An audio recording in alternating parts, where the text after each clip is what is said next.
Good afternoon, everyone. Thank you very much for showing up for Sudan under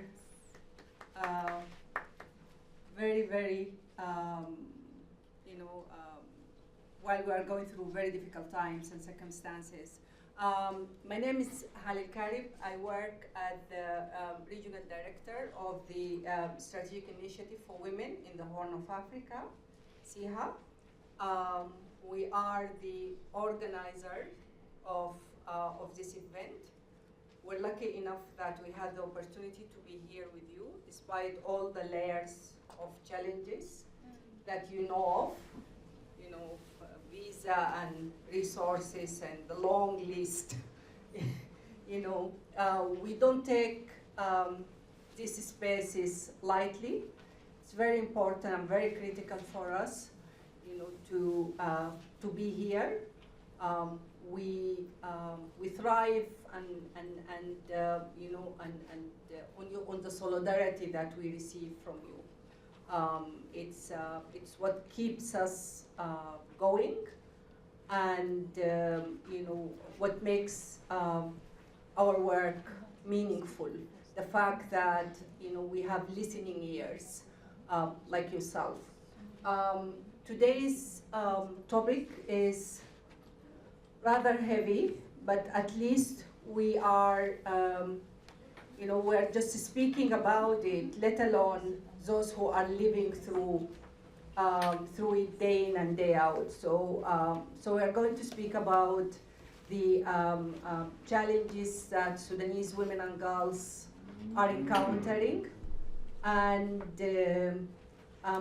what are some of the challenges that the women rights defenders and activists and those at the front lines are faced with.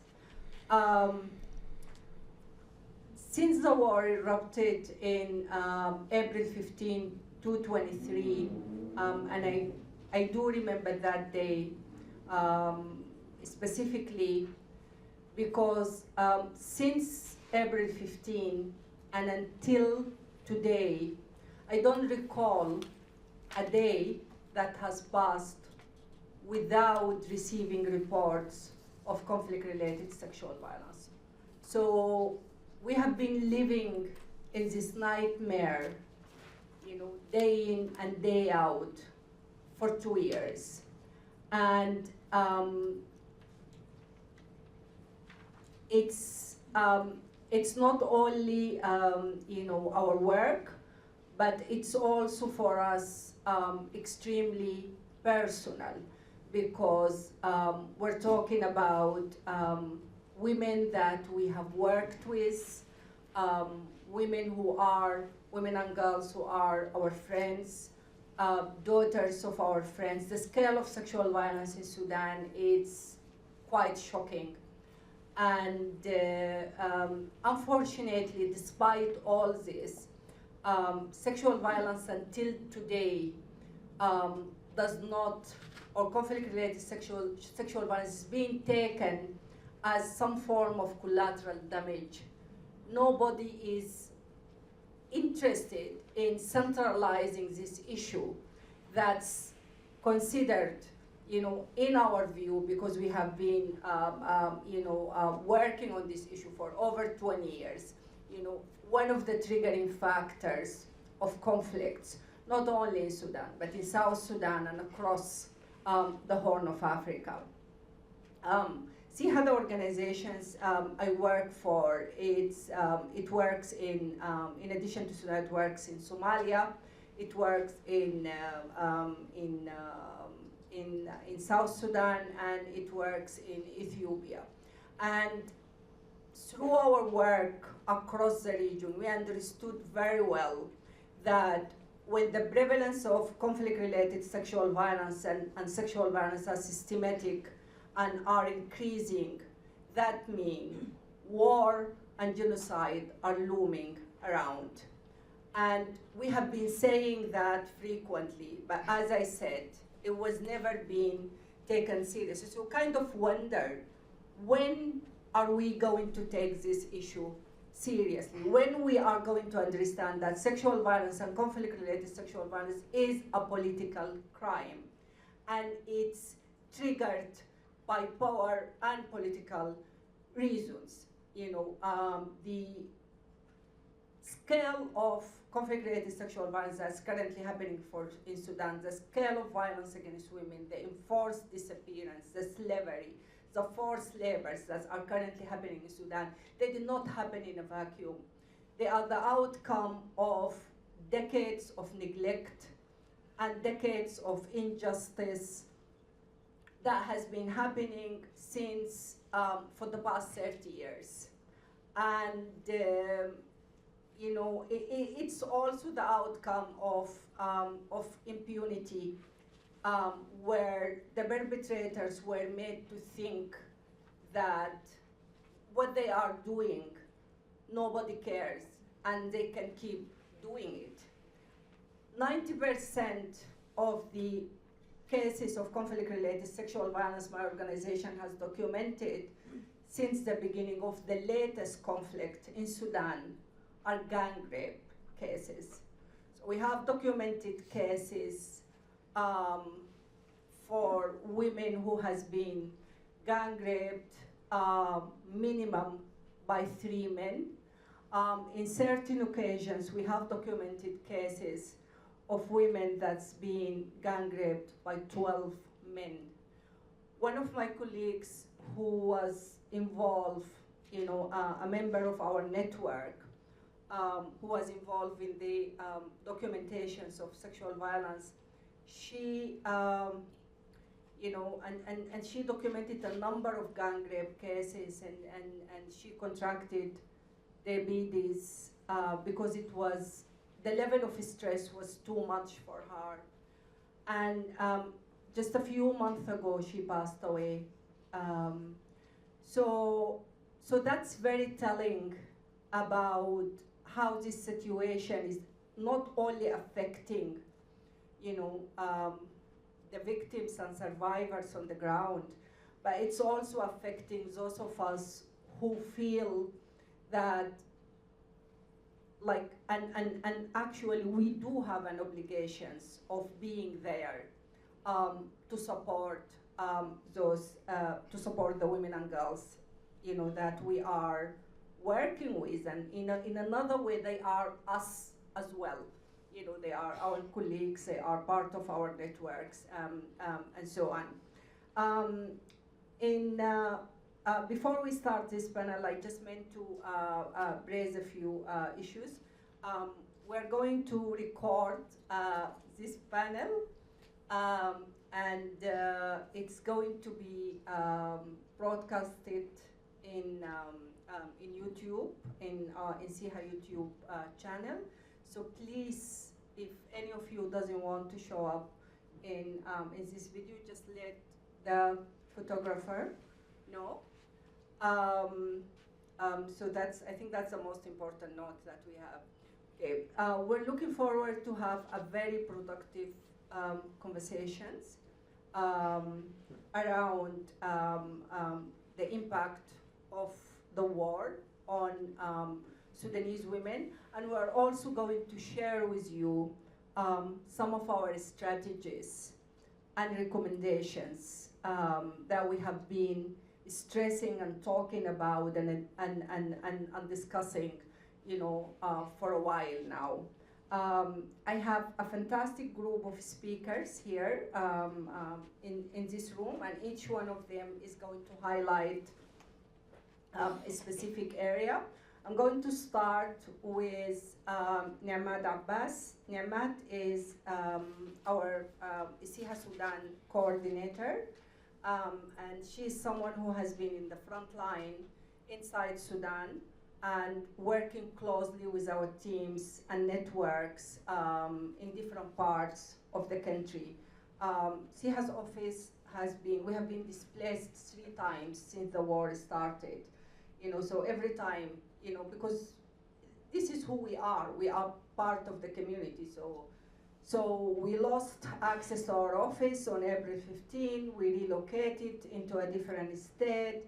Then again, that state, it became a war zone, and the RSF invaded that state. Then we relocated into another state, and so on. But we are very determined that we will continue to be present on the ground, and Niamat, she's one of those people who are leading these operations.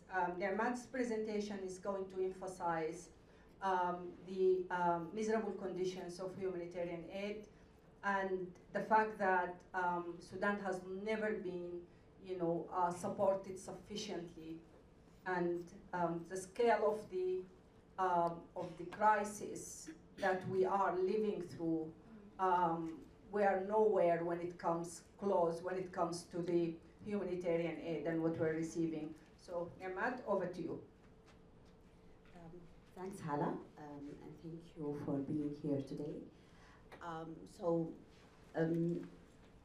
I will be focusing on two issues regarding to the humanitarian situation in Sudan. First is the women protection, and the second one will be the famine and the access of the basic service for the citizens in Sudan. So when it comes to the sexual violence, it's a big protection issue, and there is a big gap in the protection services that is provided. As Hal has mentioned, that from day one of the conflict, from day one actually, we receive cases of sexual violence. And this is continue happening every day on daily basis. It becomes a reality of the conflict in Sudan. And unfortunately, the health system is collapsed also from day one, because the conflict started in the capital, in Khartoum.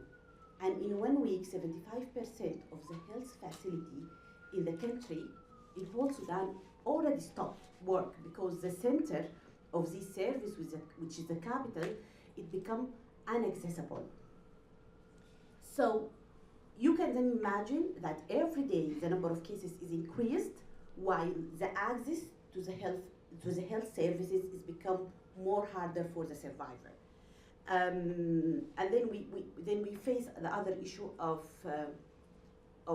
it is sometimes you find hospitals, you find doctors, you find nurses, but nothing they could do. We have the lack of access to the health facility itself. We have the issue of the unavailability of the medicine in general, and the rape kits, which makes the situation more complicated for the survivor. Because also having access to health services, in the case of sexual violence, it is so connected to timing. It is a service that you need to receive it within a specific time. Otherwise, that means the survivor have to pay the whole of their life.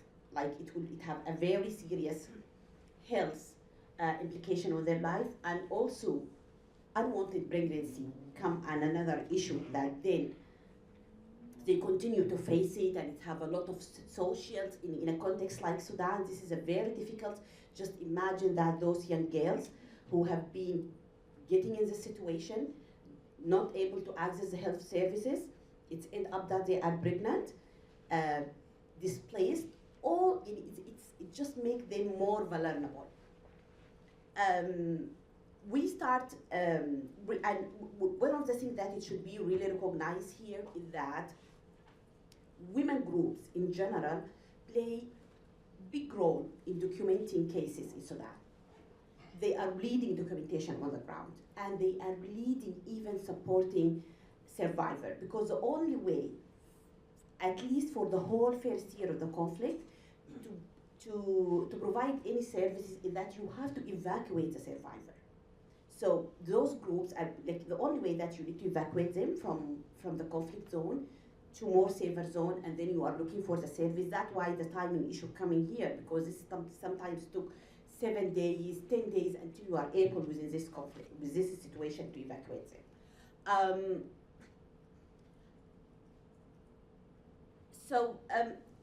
And here it's also we could realize how even it's a fact that until now there is no one-stop center to provide services in Sudan for survivor. There is some effort have been done on the ground to ensure that rape kits is available, training some of the doctors, but still the issues here. We have several issues here. We have the issue of access for health services inside the conflict zone. We have the issue of having a well-trained medical staff who are able to respond, and it's a real issue on the ground, because also doctors are not trained. And unfortunately, we have cases of survivors that have been taken out from the hospital, their family take out because they feel that there are too much exposing happening to them inside the hospital, when they've been examined by the doctor without any consideration for their situation, the cases, and privacy. Just imagine that a survivor in a hospital and have been surrounding with like 5-6 health staff and everyone asking questions in a very exposed place. So this is another issue coming in, that we have a big issue related to the trained health medical staff who could provide service. The third issue is the access to the kits itself. Like, you can imagine now the kits, it's available. Like, when you ask, like, questions come from several organizations, that like, kits are available, but it's available in Port Sudan, in Al-Gadarif, which is days of travel from where the conflict happened. And we have recently what's happening in Al Jazeera. Unfortunately, we lost lives of a lot of survivors on their journey from their villages until to arrive to safe places where they could receive the service.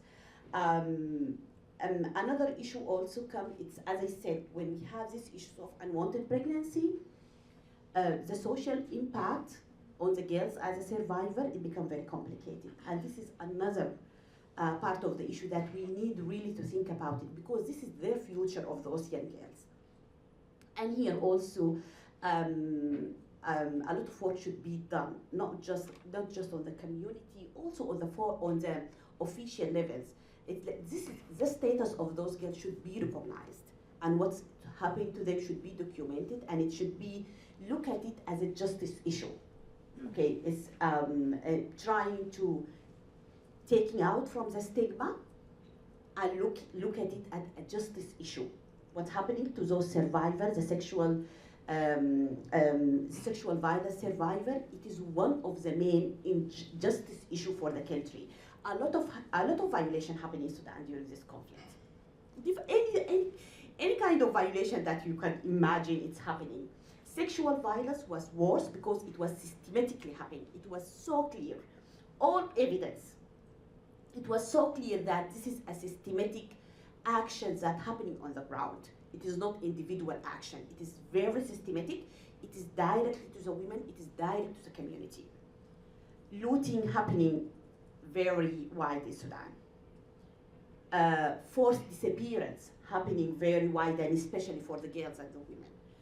Killing, but again, all these, it should be taken as a justice issue, and this should be the same like when we talk about sexual violence. And I think this is what we should advocate more for it. It's for the survivor. It's not about just, yes, we are talking about service, we are talking about access to health, but also it is their right that we have to advocate to their issue, like a justice issue. I think last thing that here, I would like to add it here. I just want to back to the women role and women's solidarity, because I think it's my duty that I have getting this opportunity to be here and sharing what's happening to Sudanese women. I think it's my duty just to recognize what Sudanese women are really doing on the ground. The impressive solidarity that have been happening during these 2 years.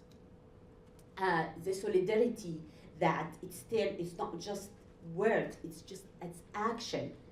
I would say during the time when everyone is silent, those women are leading documentation that it help us, even as ASIHA and other organization. Without those women group on the ground who is doing the documentation, insist on documenting all these cases. providing direct support that include relocating survivor, hiding them in their houses, taking them to the health services. We are not able really to speak up about what's happening in Sudan. Leading the humanitarian axis in general and humanitarian action in Sudan, they really make difference. They bring this women issue to the humanitarian response. And even like, I will just say one example of how the humanitarian response look different when women leading it. Like when things happening in the cities where displaced people arrived, usually women are the first who come and become responder. They are receiving the people who come, welcoming, trying to do, to mobilize community, at least to provide some support for the just arrived displaced. One of the things that it's really touching that they do when there is a group of displaced people arrives, they do a quick scanning looking for pregnant women, and then go to host community and looking for families to host those pregnant women. So instead of staying in the shelter or out on the tent, so quickly they're looking for houses that could host them until they get delivered. So I think if women don't lead this kind of action, this kind of thinking will never be recognized. The needs of pads, actually, no one has been talking about this. Without having Sudanese activist women at the front line, leading the humanitarian response, we will never see this kind of needs and ask coming out and then looking for response. Like even as Asiha, like this is coming from the women on the ground when they say, hey, there is a big issue here, like the humanitarian support that come, it's like they brought like, is it basics food?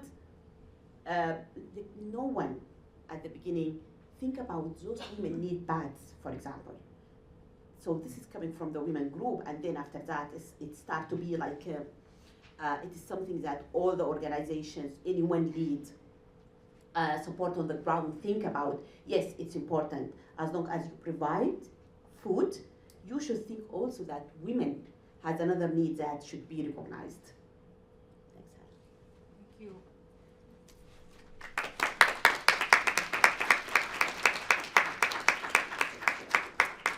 Thank you, Namat, very much for highlighting those critical issues. And despite the fact we have lost so many in the process, but as Namat said, we cannot imagine how would it look like without the presence, the activism of the women organizations, human rights groups, journalists, anyone who had the opportunity to speak about Sudan, information that's received, verified. It was something that was done at a very high expense. It was done by grassroots women at the front line. And many of them, they are really facing very distressed situations. So that's critical to acknowledge. My next speaker, Mahasin, she's an activist, and she was among those who has been leading or who has led Sudan's hope for change and transformations back in 2018, 2019. This is where we were met. They work, her group and herself, they work very hard for different times, but none of us anticipated that things will take this sharp turn to this situation where we are, but still, I'm really happy that they are still on the struggle. Mahasin is going to reflect more on her generations of young activists and feminists, and what they are doing during the war, and what tactics and strategies they have, and what's their struggle and suffering as well. Yeah. Thank you so much, Hala. Hello, everyone. friends, allies, and advocates for justice. My name is Mahasin Dahab. I am a citizen of Sudan, taking refuge in Rwanda. I am a black woman, an African woman from the global south. I'm a feminist who is before you right now as a witness of war and also as a change maker. If you're not too familiar with Sudanese politics, I'm here to tell you that in 2018, the women of Sudan led a revolution that toppled the Muslim Brotherhood dictator who ruled over their bodies and freedoms for 30 years. I am one of these women. In 2020, a transitional government consisted of civilian and military leaders was instated, and in 2021, a military coup took place, and in April 2023, war erupted when the Janjaweed leader, commonly known as the Rapid Support Forces, decided to take over the country. Assisted by the United Arab Emirates, a country that is titled a close defense partner to the US, while funding the genocide of my people in Darfur and Jazeera. In Medanic feminist movement, we worked on documenting the systematic sexual abuse committed against women in the mass demonstrations by the security forces. We seized public spaces, we organized grassroots resistance during the 2019 revolution sit-in. The horrific realities that women faced during the violent eviction of the peaceful sit-in were documented in our report, Do You Want Rape or Death? And this was a question that was asked for one of the survivors. Do you want to be raped or do you want to be killed? Today, I ask you to confront a stark and undeniable truth. In Sudan, women are not only or simply victims of war, they are being specifically targeted. In displacement camps, they cook meals they can't eat. During Ramadan, they fast for their faith, while soldiers steal their iftar. In White Nile State, they bury their children lost to famine, only to have their daughters abducted for enslavement. This is not collateral damage. This is a systematic campaign to erase women's bodies, their presence, their future. It is fueled by global greed and the UAE's deadly alliance with the Rapid Support Forces. In Al-Jiref West, this is a neighborhood in Khartoum. My friends at the resistance committees have documented the Rapid Support Forces stealing their iftar meal.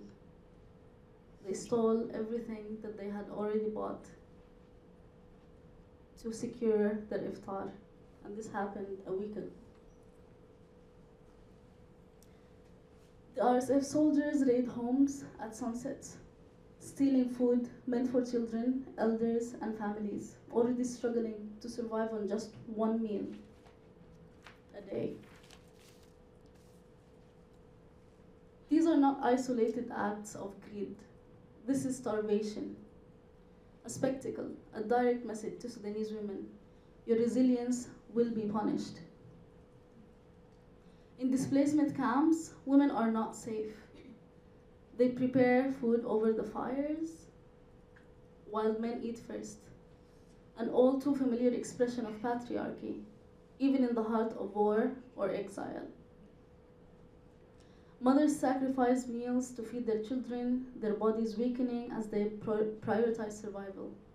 But survival in our context is not enough. In RSF-controlled areas, acute famine is silently claiming the lives of children. The United Nations warns of 230,000 child deaths in the coming month. This is April. Yet these statistics are not just numbers, they are real children.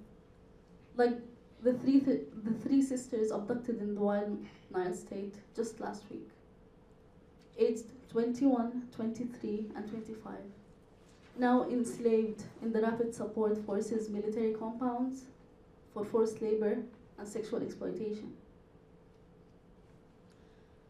Why is there a surge in abduction at the moment in Sudan? Because the RSF, or the Rapid Support Forces, war machine thrives on the unpaid labor of women.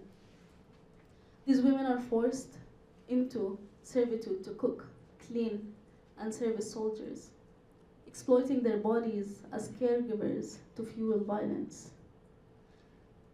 My friends at SIHA has documented cases of women enslaved by the RSF barracks, their bodies treated as spoil of war. This is not a cultural tradition. This is militarized misogyny, a deliberate strategy to break Sudanese communities by destroying their women. Despite the horrors we endure, or they endure, Sudanese women refuse to be broken. When the RSF stole iftar meals in Al-Gadarif in Khartoum a few days ago, my female friends, feminists, within the Ajiref Resistance Committee filmed the theft, knowing when the RSF stole, knowing when the footage could actually cost them their lives. In camps, women organized secret schools, teaching math, science to children who have known nothing but war. Activists, my fellows, risk abduction to document atrocities, turning testimonies into evidence for justice. These women are not victims. They are architects of future where Sudan's daughters inherit more than trauma. Yet, the bitter irony persists. While women lead on the front lines, negotiating safe passage for aid, running clinics, and rebuilding shattered communities, they are systematically excluded from peace negotiations. The so-called peace talks in Jeddah, Cairo, Addis Ababa are dominated by men with guns, the same generals and warlords who started this war. Women's voices from the grassroots to the Taqaddum coalition or any other civilian front are excluded. Their solutions are dismissed as too radical by mediators who prioritize power sharing among killers over justice for survivors. The Taqaddum coalition, which once claimed to be a political voice for Sudanese peace efforts, has now split into two factions, Sumud and Ta'sis. These groups, both founded by Sudanese elites, have adapted a strategy of militarization and exclusion, sidelining the very people who have been at the heart of the resistance movement, especially us, Sudanese women. Ta'sis and Sumud are threatening to form parallel governments, boasting of advanced weapons while perpetuating a rhetoric of marginalization and division. Both factions are steeped in the same bourgeois corruption, with no women represented in their leadership structure. These coalitions built on the blood and suffering of Sudanese people represent a dangerous retreat from the true ideal of justice and freedom and peace. The so-called peace they offer will only perpetuate the violence and suffering that Sudanese women are already enduring. Women in Sudan are now facing a setback like never before. Their voices are sidelined not only by the warlords, but also by the very political factions that claim to represent peace. Yet Sudanese women continue to choose peace over alliances that kill. We choose the future, not the empty promises of power sharing among the perpetrators of violence. To break free from this cycle, we must prioritize the work of young Sudanese feminists, grassroots movements, and women-led think tanks and research companies. I'm happy to see a good friend, Khulud Khair, who's also been leading a think tank, a women-led think tank in Sudan. prioritizing data-driven results. And other organizations like my own, Medanic, a revolutionary independent feminist movement, younger, newer bodies like Feminists for Peace, DATTEC, and of course, our, the mother of all is SIA Network. We're leading the charge for justice, for peace from the ground up. These organizations are the true voice of Sudanese women, advocating for an inclusive, feminist approach to rebuilding Sudan's future. The global feminist movement, everyone who is here, must act to preserve Sudanese women's rights to peace and justice. Support must flow to women-led networks and initiatives that are already working tirelessly to provide aid, documentation, education in this chaos. Their voices and leadership must be amplified, not only because they are the survivors, but because they are the architects of the future, of a future that we must all fight for.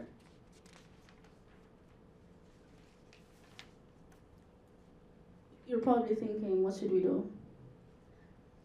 We need to take action now to address the crisis.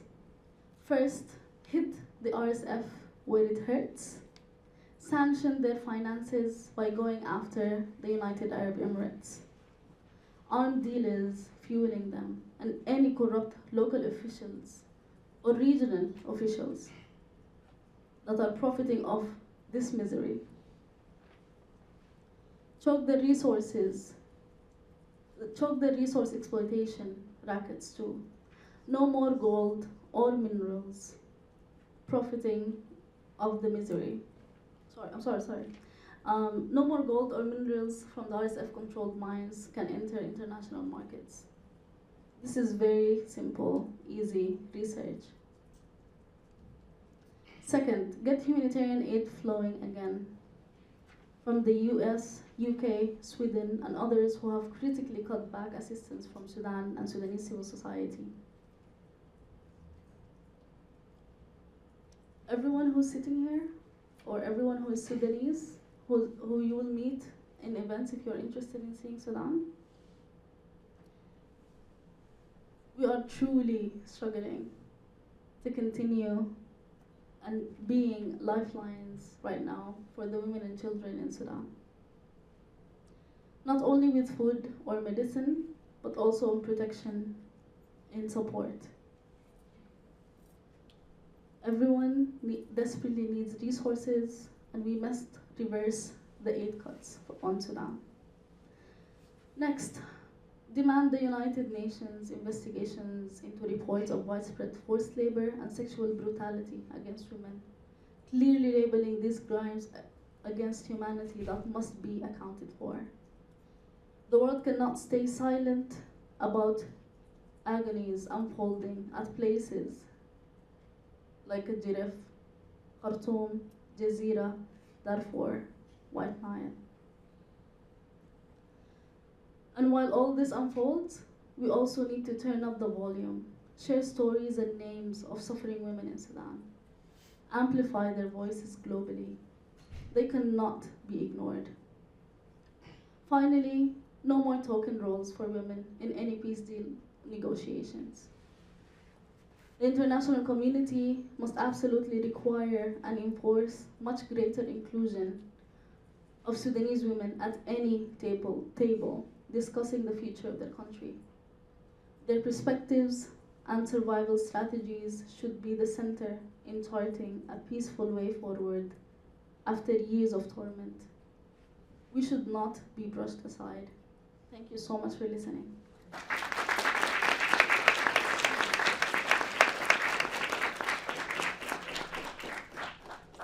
Thank you very much, Mahasin. Thank you for bringing the underlying, causes of this brutal war. The flow of arms to Sudan, the fact that it's a proxy war, engineered and constructed by actors who are primarily not interested in Sudanese people, not interested in our humanity and well-being, but are primarily interested in extracting resources of our countries.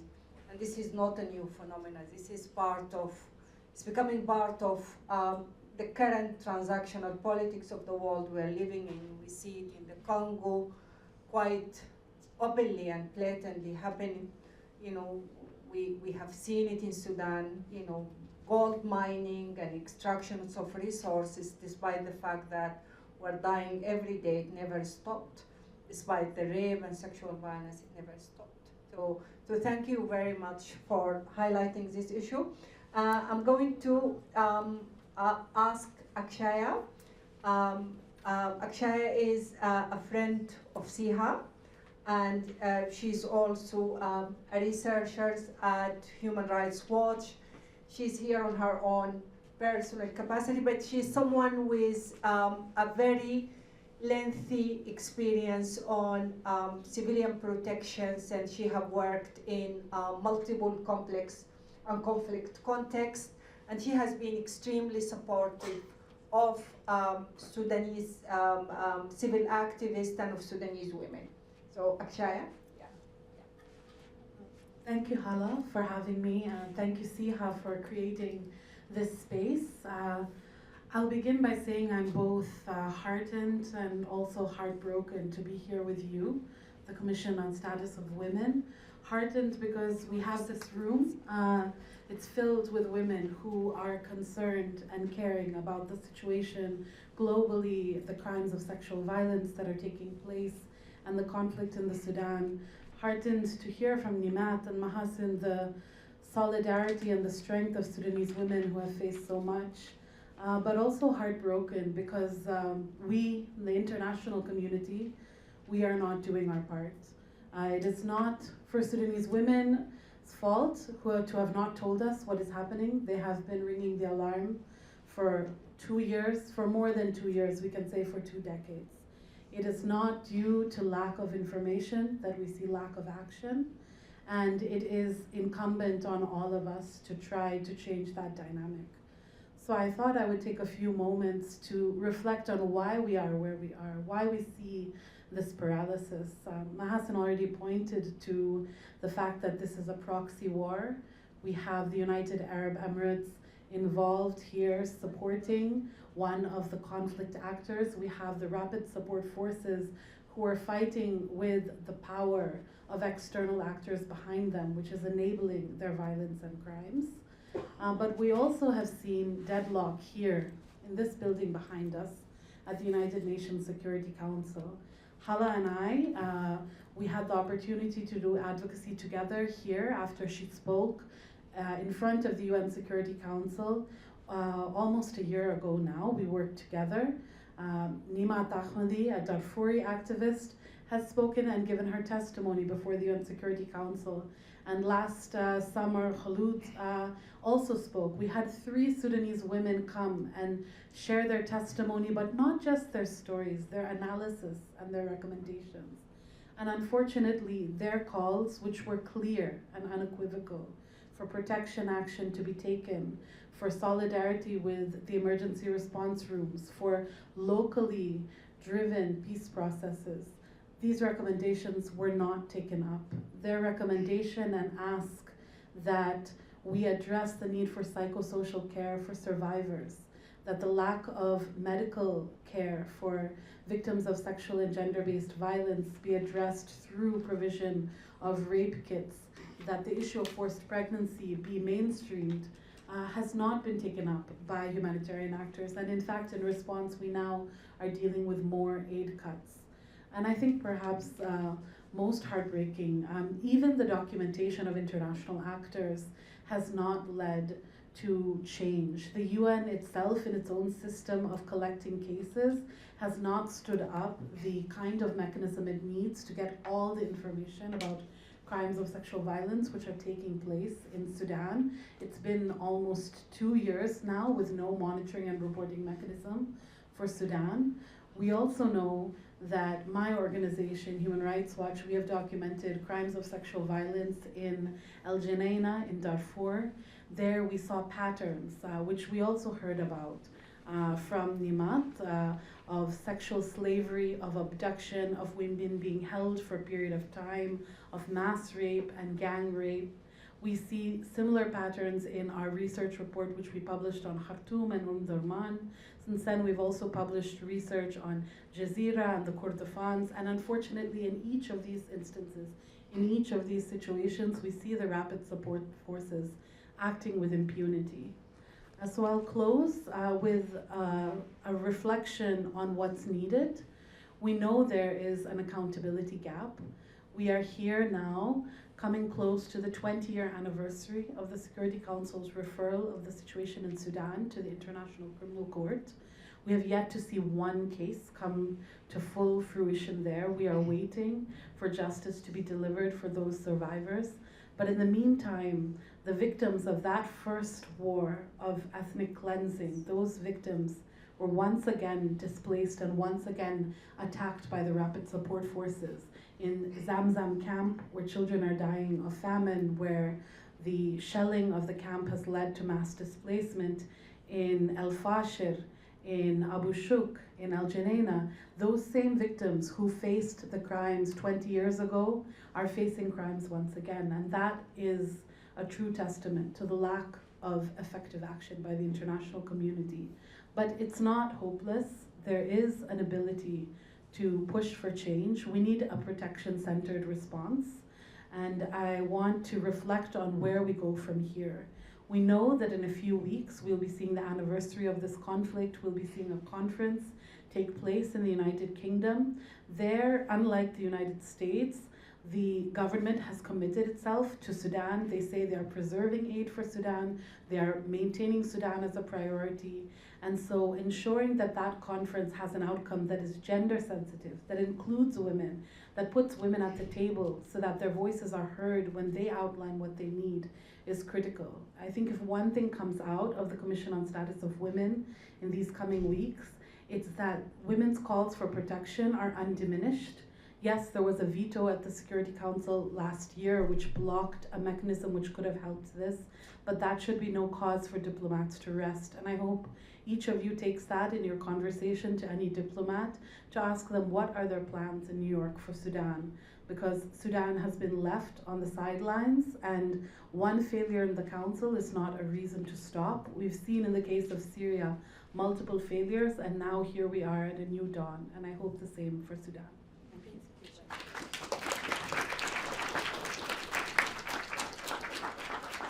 Thank you very much, Sheikh Shaya. We will continue definitely the struggle to be present and to be heard.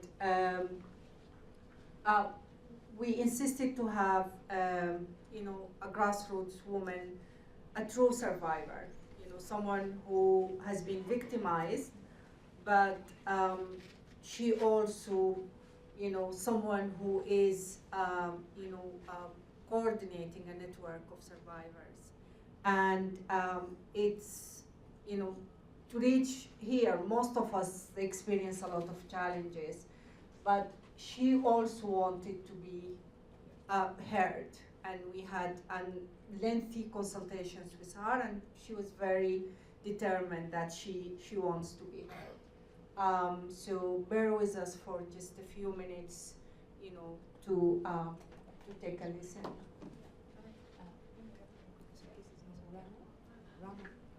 Is it fine, or we need to move from here? Is it fine for us to see? It's fine? It's not loud. It's not loud enough.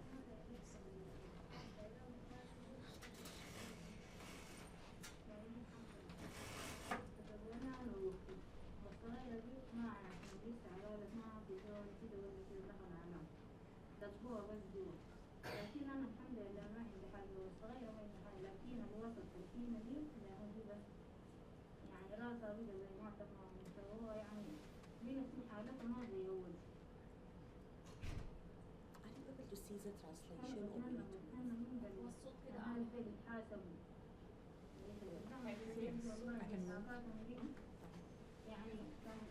translation or we need yes, we need to move, yeah?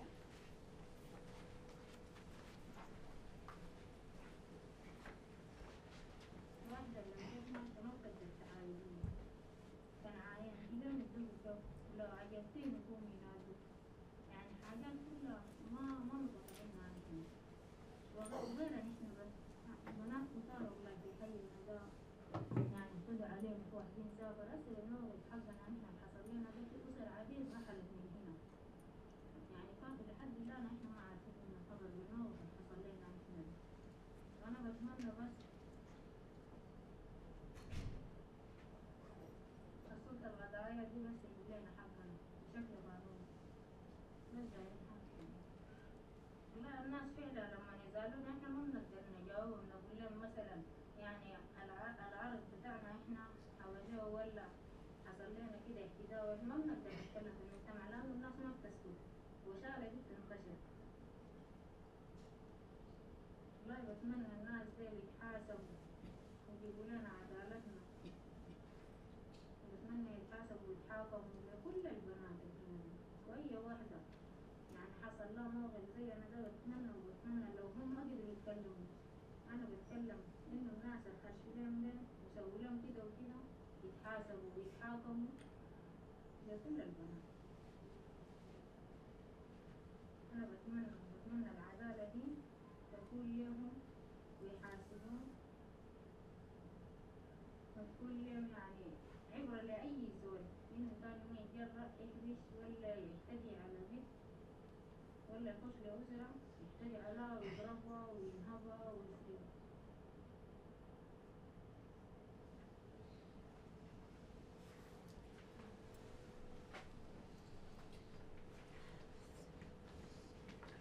Thank you very much for listening, and we will definitely let her know that our demands have been heard, and a full room has listened to our demand. There is so many, elites, politicians. They assume that, women demands for justice and for collective justice.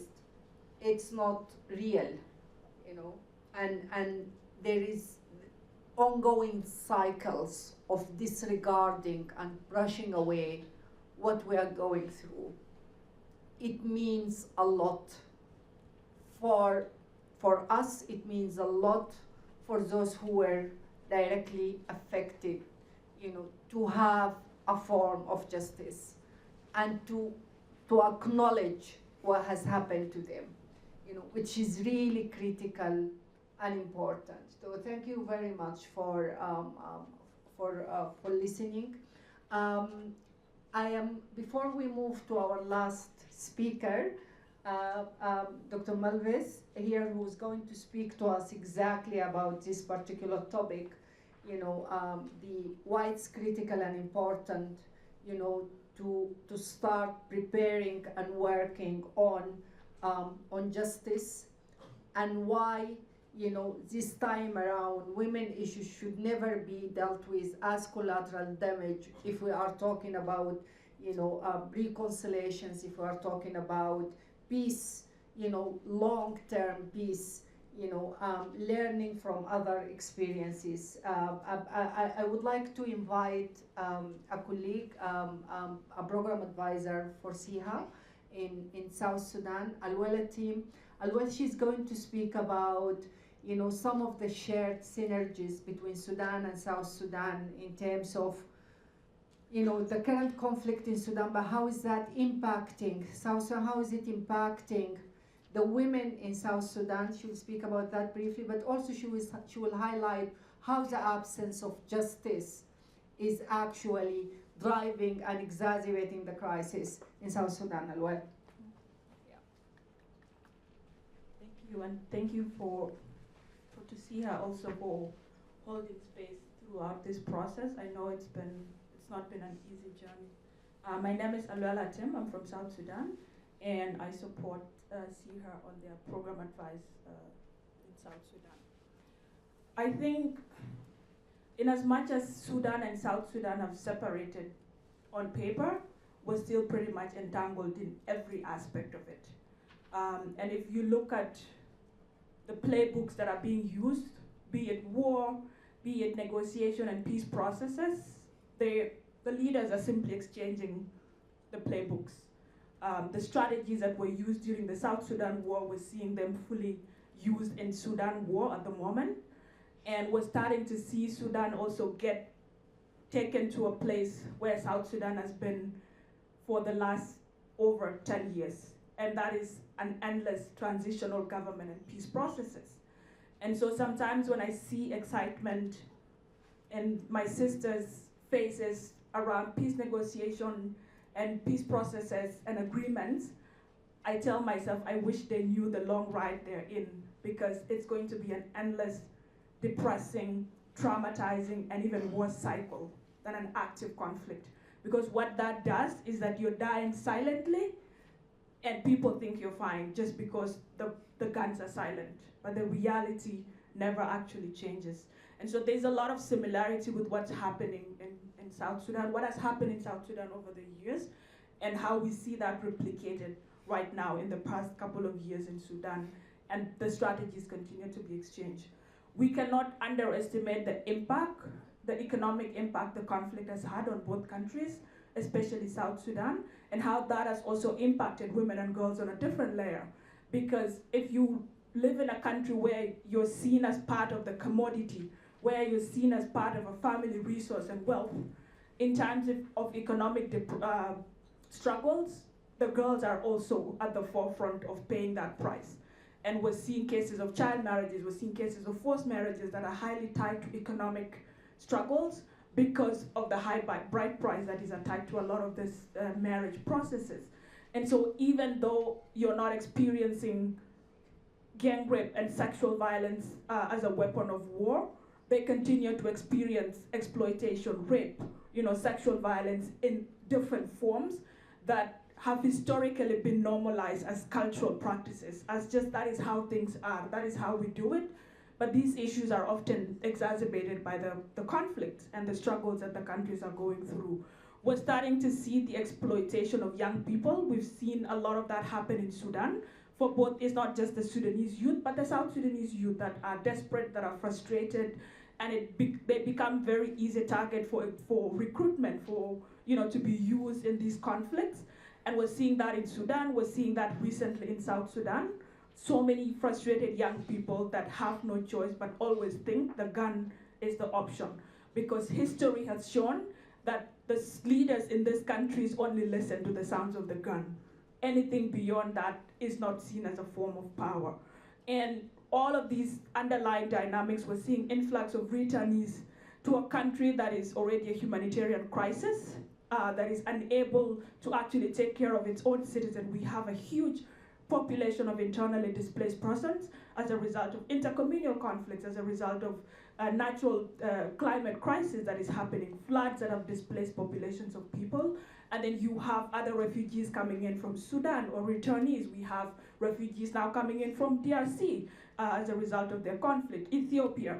And so people are coming into a country that is already unstable, that is already a ticking bomb of its own, and that has so many layers to the impact that has on especially women and girls in both countries.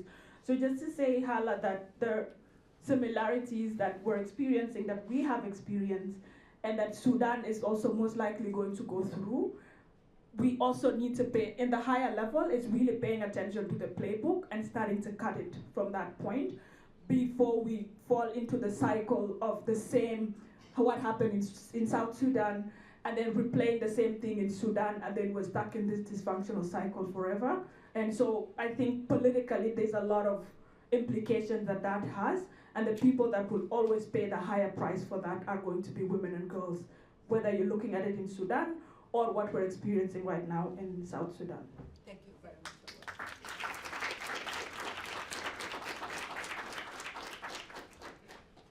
Thank you very much, Shalwell. Thank you for such powerful interventions, and we can't agree more. I'm going to invite Dr. Melves. Dr. Melves, she is a professor on conflict transformations and transitional justice.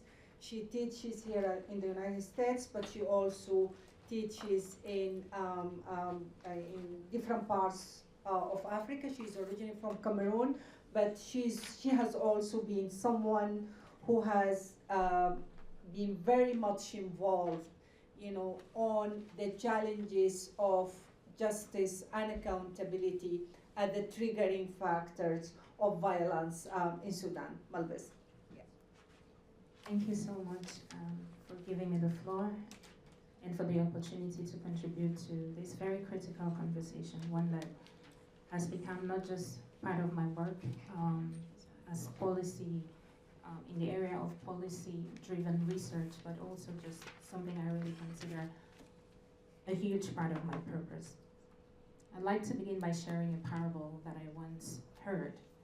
It's a popular parable. It's called the parable of the persistent widow. It tells the story of a widow who repeatedly sought justice from a ruthless judge against her adversary. Day after day, she pleaded her case, but the judge ignored her. Yet she remained relentless. Eventually, the judge, weary of her persistence, relented and granted her justice. The women of Sudan remind me very strongly of this persistent widow, because in the face of grave violations and systematic injustices, their demand for justice is not just a moral imperative, but it is essential for the peace process. In fact, it's one of the key pillars of the mantra that drove the 2018 revolution. I deeply commend their resilience, and in particular the tireless efforts of the grassroots organizations and organizations like SIHA, which have relentlessly amplified the voices of the silenced, called the attention of the plight of women and girls, and named the atrocities for what they are, because naming is a key part of channeling the message.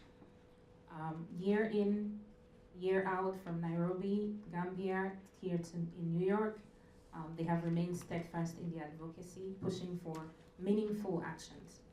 So regardless, we could talk about legal framework, we could talk about mechanisms, we could talk about transitional justice pathways, but regardless of all of this, little progress will be made without sustained and strategic advocacy. And so my first and foremost appeal for charting the path towards transitional justice in Sudan is this, quite clearly. We must support and empower reputable organizations to continue their vital work, because justice does not come without persistence, and change will not happen without pressure. Now to the issues around the various pathways for charting transitional justice and accountability in Sudan, with from a comparative perspective, of course, with what is going on in other countries. I try as much as possible to be contextual based, because this would not be Sudan's first transitional justice endeavor. So I guess the question would be, what happened previously? We would not be talking about lessons learned from other countries without looking at lessons learned from the previous endeavors, which did not yield the desired results, and which eventually triggered the current conflict that we are facing, and that has extended, made it such that the new transitional justice, whatever framework or approach that it takes after the current war, will not just be dealing with what happened since institutional reforms and just the general lack of gender sensitivity in some of these frameworks. And so if we want to talk about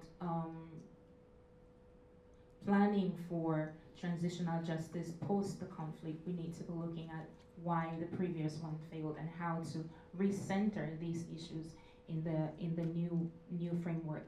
Now, the current existing legal frameworks that they are in the country, there are a few that can be referenced. We have the 2020 Juba Peace Agreement, which has some rudiments of transitional justice. There is the framework agreement that clearly talks about sexual abuse and centralizes it, but looks at it more from as a principle. And I think that language needs to be revised, when it comes to discussions around the next peace agreement. And then there is also the more 2023 meeting that was had, which had as outcome 16 declarations touching around different, again, principles of transitional justice. And that language needs to be made stronger in order to hold perpetrators accountable. Unfortunately, when it comes to issues of justice, how a crime is framed and how it is worded could really make a strong difference. You could have all the evidence and all all the evidence against and reasons for action, but just because something was worded in a particular way or considered or a comma was placed somewhere else, that could just really make the difference between whether or not people actually access justice or the violations they've suffered and redressed. So these are things that legal experts, both national and international, should be looking at carefully as discussions are being had towards the upcoming, for any transitional justice mechanism post the conflict. Importantly, there's need to make it as survival. I will use the word survivor-centered versus victim-centered as much as possible. I had a point about documenting evidence, but I do know that a lot of good effort is already being made in that regard. But one thing that I'd like to highlight again is just for the aspect of the restorative aspect of transitional justice, which is also super important. The mental health aspect of restorative justice is something that I really advocate on pretty much every platform I find myself on, because sexual violence has a way of altering the soul of the victim. And several years down the line, more recently, research was done in Uganda, and it was realized that the victims are still dealing with the trauma that happened several decades ago. And so, and this was because of the way restorative justice was configured and the level of intentionality that was accorded to issues around the mental health of women. This is a transgenerational issue, and therefore discussions around this need to be had, mechanisms need to be put in place, and all of this should be included in any kind of blueprint that would inform actions after the current conflict. That particular blueprint is super important because every action, advocacy, measures, and interventions that will be carried out post the conflict would be tied directly to whatever was included or not included, prioritized or not prioritized in that transitional justice framework. So those are some of the key issues that I wanted to highlight. Questions around women leadership in the peace process have already been sufficiently discussed. So I would end there. On the nature, yeah, I'll end there. Thank you very much. Thank you very much, Dr. Mervis. And I think you are absolutely right. We are speaking about women and girls who were gang raped in front. So it's not only women; it's communities who were gang raped in front of their parents, in front of their husbands, and by the side of the road. So the grievances is so deep, and it requires absolutely a clear blueprints in terms of how we can navigate this as society. I think we ended our presentations in a good time where we have some time for your questions and comment. Please, the floor is yours. Anyone who has any? Yes.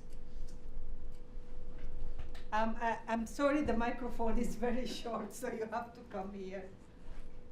Or if you're loud enough, yeah. Okay, thank you very much. Greetings, everyone. My name is Deborah. I come from South Sudan, just like my sister. We are all sisters, Sudan and South Sudan. as we have the aspect of Sudan at the end of our countries. Yeah, my sister Aluela said everything about our experiences as Sudanese women. Just like 20 years ago, we were under the same hardship before we decided to break away from the larger Sudan. And women issues are our issues as women. We support each other regardless of which country we belong. And for that, in solidarity with Sudan, we are having a solidarity campaign that we are organizing from Nala Fame Collective. And we are doing that on 14th of this month, that is on Friday. We have a petition. We'll also have a panel discussion to talk about Sudan women. And we need that petition to be signed. We will share the QR code where we need to sign. We are collecting about 10,000 signatures to stop war in Sudan, to respect women. Because women are the weapons that the people that are fighting use these days to pinch each other. But then we are the mothers, all the children are born of us. And it's very difficult in a situation where we have a country that is Muslims, and what happened to women? You know, it's very difficult. The effects remain for ages. In fact, some people die with such effects. So we need to put our hands together, come in solidarity with the women in Sudan, and sign the petition. So our media officers will share the QR code, and we would like to share that with Siha as well, so that you can disseminate the QR code so that we can have enough signatures to call on these two parties to stop fighting and to respect women. Thank you.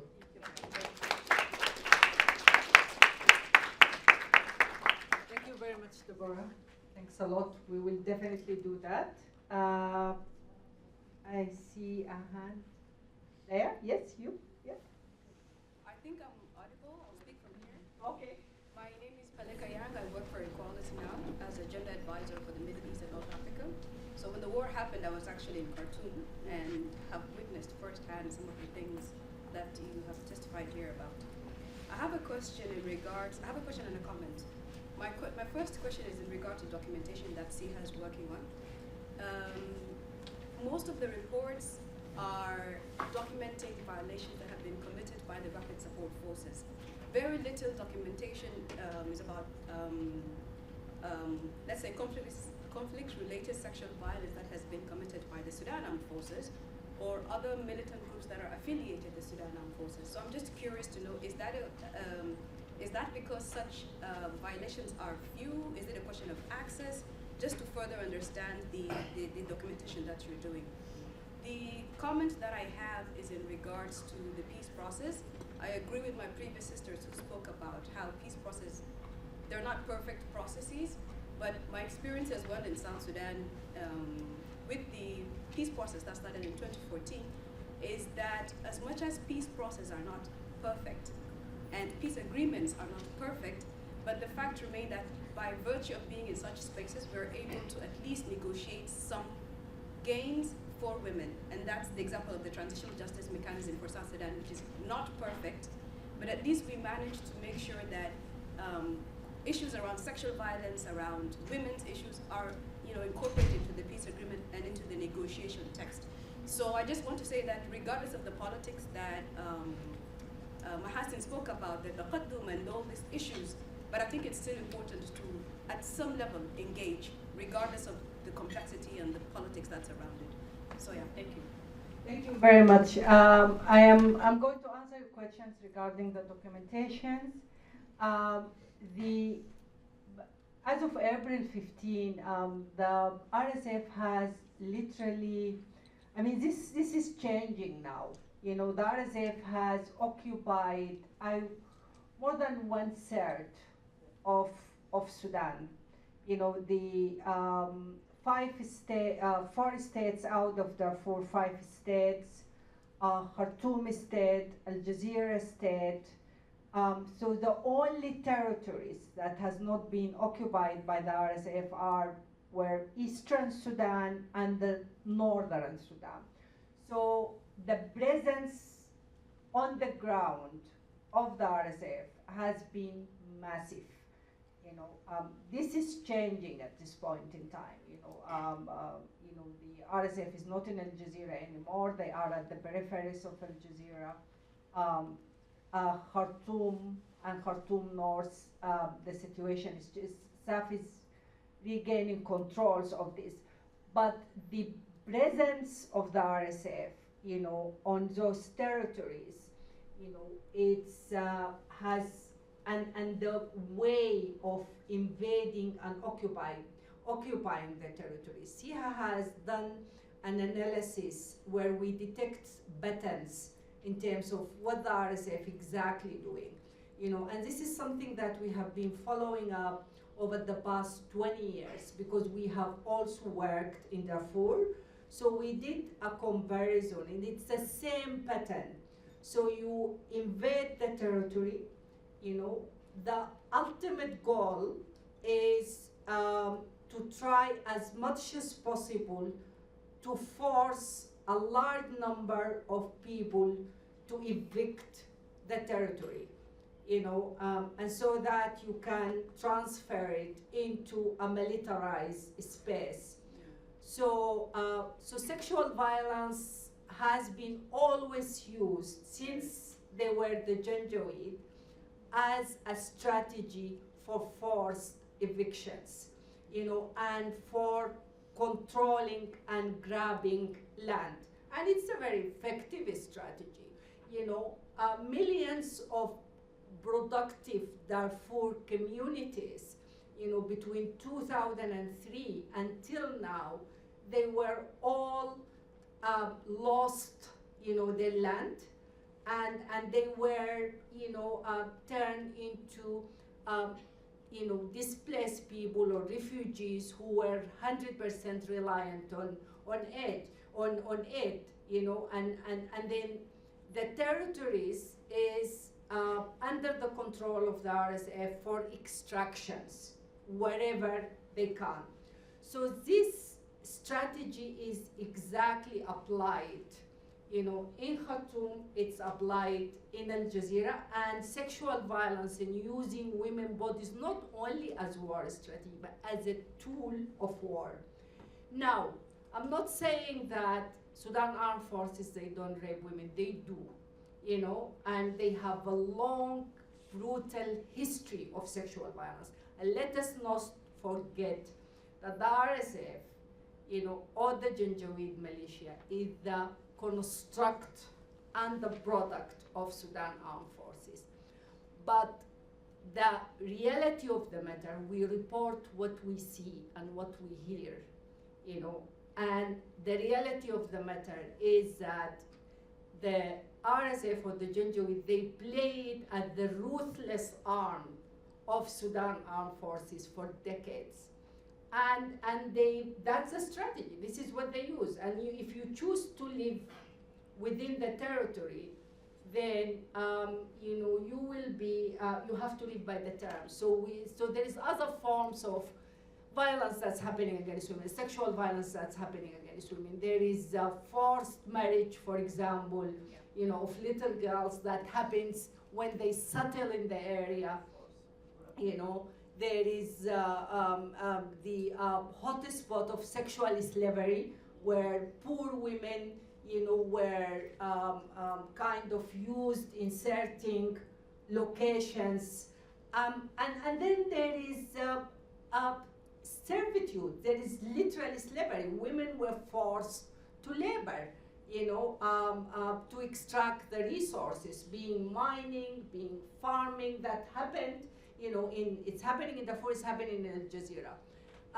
So it's basically,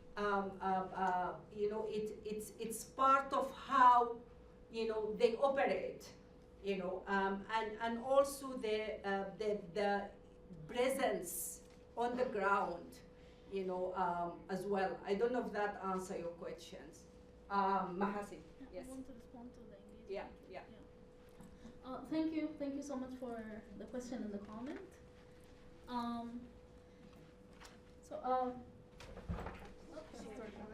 So, I know that there's a lot of questions regarding who represents who's sexing, like all of the, the sex and the representation, all of that. In terms of your comment on women engaging with civilian political factions that are extremely polarized and don't necessarily have a women, peace and security agenda or intention into advancing women within their own political parties into leadership positions, whether that's تقدم, صمود, or تأسيس. Mine and my peers' view on this is basically we stand firm on a united Sudan, a whole Sudan, and if any political body that comes from this conflict that thinks Sudan's issue is solved by segregating another part of Sudan, this is not for us. We believe in justice, we believe that in accountability, and we believe that not only the militant leaders should be held accountable, but those who were actually sitting in the seats of power during the transition of justice. Because they did claim the revolution, however, when the war erupted, the revolutionaries were left in the front lines dying for their own country while they were still on the fight for legitimacy against SAF. So for us, we choose to not confirm. We are not admitting or engaging with any militant or political body that does not serve us, and us is a large front of Sudanese women. And we do know and we do understand that this is not how the world works. It means that we're almost always going to be at, the peripheries of things. But we do believe that, with everyone, with our friends at SIHA, with, you guys, we can make sure that we can maybe shift or push into a paradigm shift where we do not have to actually compromise, because what happened to us cannot be ignored or sidelined, and we cannot be asked to be represented anywhere that truly does not serve the needs, the political, socioeconomical needs of Sudanese women. And yeah, that's it. Thank you, Mahasin. And just to answer your questions on behalf of SIHA, we respect women agency regardless of their positions, and where they want to be. And we enable them to interrogate and access, any platforms that they feel that they should be in, because this is our job. More questions? Yes? Hi. Oh, sorry, was someone else going to go? Yeah. It's me. It's you. It's me? Okay, cool. Nobody else? Hi. Thank you so much. This is really interesting. I was curious about the perspective of organizations on the ground of the effectiveness of the UN, in Sudan. I know that a lot of the aid is being coordinated out of Port Sudan. I know there's a ton of issues with distributing across the states, but I'm curious what the perspective is of local organizations on how effective they've been, especially because I was curious about your comparison to Syria with the whole of Syria approach, how it was kind of divided between northeast and northwest, and that was incredibly damaging. So, and I know that there are concerns about that happening in Sudan. So I'm curious how that's been, and if you think that it's headed in that direction of two Sudan approach, or if the UN is following a whole of Sudan approach, especially with Port Sudan being their only kind of place, and yeah, so I'm curious about that. Yeah, so just to answer your question is, I think the UN is trying as much as they can, to have access. Humanitarian access is still used as a political, maneuvering by all parties. So international organizations and the UN, they are constantly in constant struggle, to gain access to specific territories. I mean, they are trying to access from, from the borders with Chad, for example, through Tina. They are trying, of course, to access from Port Sudan as broader territories as they can, based on SAF, once SAF granted permissions. Right now there is a relative expansion, especially after SAF has claimed Al Jazeera and parts of northern Khartoum. But what we are witnessing, is still, obstructions of humanitarian aid by SAF in Port Sudan. And on the other hand, what we are witnessing is, humanitarian aids being robbed, and trucks being, completely looted by the RSF.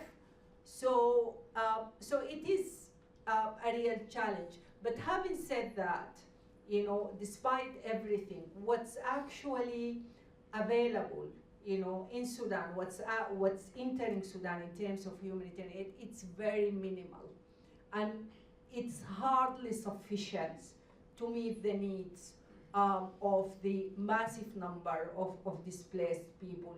And there is areas like Al-Fashir, for example, which is, I think the last, I don't know when was the last humanitarian aid convoy was able to enter, I think month Before back. November. Yeah, definitely. So we're talking about 6-7 months back, and people are under siege, and those are the declared famine territories. There is also areas like South Kordofan, Dalanj, and Kadugli. It's extremely difficult, for humanitarian aid to access, while, both territories at Dalanj and Kadugli, they are SAF-controlled areas, but it's still the road to access, those two cities, and those are places that has a high population density. There is, of course, the people who are living in Nuba Mountains, and their access to humanitarian aid, it still remain a challenge as well. So it's very complex, and it is not as simple as to Sudan. No, it's, and I think it's also very important to understand, and that's a different conversation, that, it's not only one war, it's multiple wars that are happening. Yeah.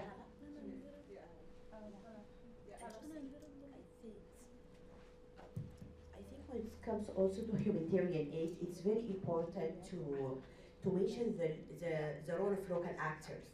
And this is really connected to the access issue, because without those local actors, even this minimum that we talk about, there is no way to be delivered. And it's also important to mention that there is an improvement happening, even between this. Here I'm talking about the relation between UN agency, international organization, and the actor on the ground, because the situation was very strained for both.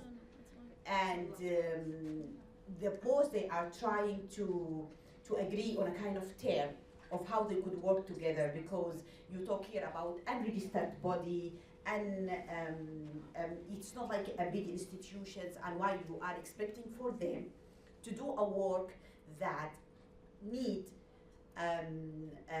big agencies. And if you remember, like when we start this, the humanitarian, we are so afraid as an organization, because we really understand that doing humanitarian, it's not just about bringing things from the market and distribute it. It's a whole process that need a big logistics machine. And I think local actors on the ground in Sudan, their work was really impressive, what they are able to do during the last 2 years. And also it's important to recognize that, like WFP, for example, they are really trying to kind of crafted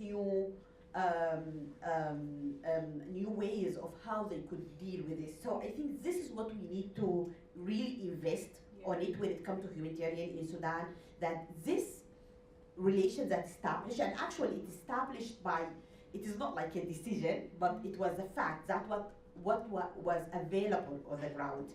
But it's went well to what extent. So, and I think that what it should be invest on, this relation that start the work of the local actors.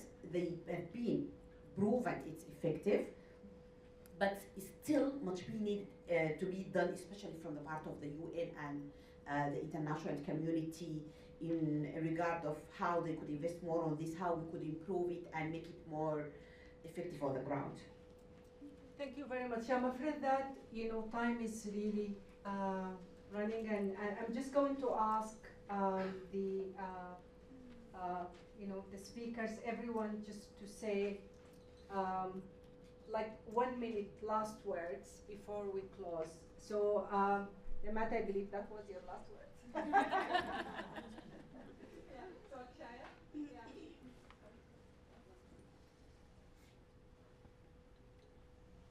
Thank you, Hala, and thank you to the audience for being so engaged.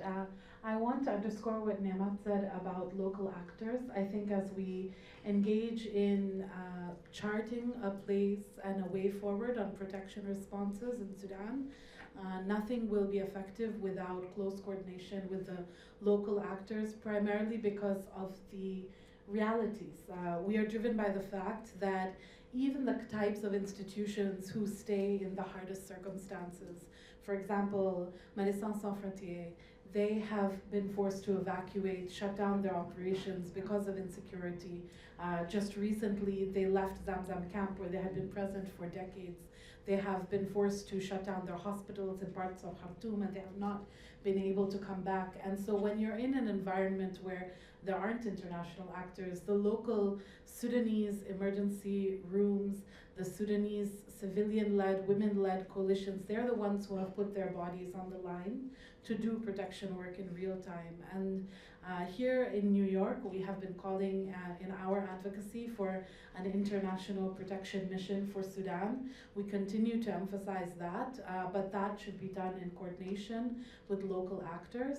We also emphasize the importance of justice and accountability, not just through the ICC, which only has jurisdiction for Darfur, but also seeking alternative vehicles, pathways, and channels for prosecutions, using the evidence collected by the UN fact-finding mission to seek justice for the women of South Kordofan, for the women of Jazeera, for the women of Durman and Khartoum, all of whom who have also faced systematic conflict-related sexual violence. And that justice and accountability gap, if it's not addressed, means that any peace process, I think one where token women are at the table, where women are fully included, if there is no plan for justice and accountability, there will be no successful peace for Sudan.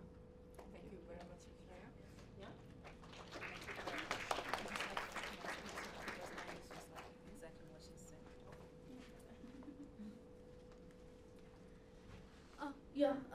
Lastly, I want to remember all of my fellow feminists and comrades in the revolution who I have personally lost during this war, whether it's conflict-related sexual violence, disease, or from them joining the ranks of SAF to fight against the RSF.